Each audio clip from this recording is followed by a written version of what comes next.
A new documentary showing around the country is painting a bleak picture of the fish stocks remaining in the planet's oceans. Shot mainly in the northern hemisphere, the documentary features scientists who fear that by the middle of the century, the seas will be fished out.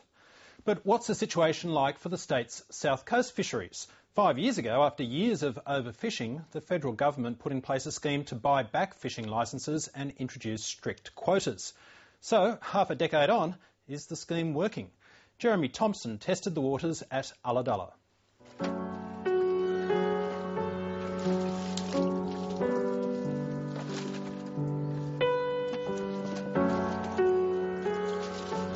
Early morning in a cold and rainy Ulladulla harbour. But the fishing has been good. It usually is. How many kilos do you reckon you got? 1,200. 1,200. Had a good catch? I have, Rick. Been out since midnight, so... In the northern hemisphere, though, fishing is in far worse shape. And nowhere is worse than off Canada's Newfoundland coast. The cod was so plentiful, the communities thrived on fishing. As the years went on, technology improved. The boats got bigger and catches increased. The bounty seemed endless. Then, in 1992, the unthinkable happened. Let them in. What had once been the most abundant cod population in the world had been fished out of existence. Today, there are so few left that they've got endangered status in Canada, and the cod populations have not rebounded despite a moratorium on cod fishing since 1992. Only 5 years ago, the Australian South Coast fishery looked to be heading the same way. Fish stocks were dwindling through overfishing, and the industry was not looking sustainable. So the federal government stepped in with a $220 million adjustment package. Quotas were introduced to reduce the catch, and fishing licences were bought out in a scheme welcomed by the fishing industry.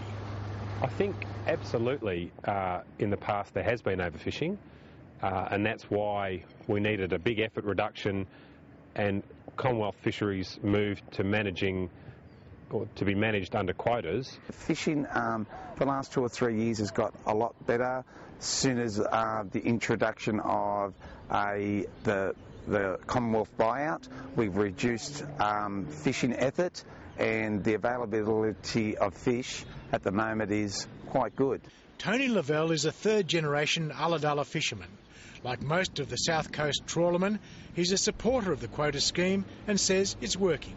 Just the east coast of where we fish at the moment, there was a reduction of 65% in effort, and it's really made it so much easier to catch fish. We have to search for them a little bit more because there's not as many boats on the water, but as soon as you do find those fish, the availability is really good. How's fishing out there? You seem to have got a few. Yeah, it's pretty good. The just-released documentary The End of the Line has painted a grim picture of the Northern Hemisphere's fish stocks. That if the current trends continue, the stocks of fish which we now eat will have collapsed by the middle of the century. This is not some horror scenario, it's a real possibility, and it's not rocket science, because if we're depleting one species after another, it's a finite resource. There will be a point in the future where we will run out if we don't change the way we treat this global resource. It's tough sometimes in Australia because we're tarred with the brush, of international fisheries, but if you live in Melbourne or Sydney and you eat fish that's caught on a trawler, from the southeast trawl fishery, you can pretty much be assured that it's highly sustainable. Most of our fish that we catch are sustainable. We've got measures in place to keep them sustainable, and I feel our fisheries in pretty good shape. It's not often that a government industry adjustment scheme has been so warmly welcomed by the industry it's regulating. But not so welcome are plans for a large marine protected area off the south coast that will exclude fishing altogether. Look, if you look at Australia, as a whole, Australia is 0.002% of the world's seafood production, but has 38% of the world's marine protected areas and rising.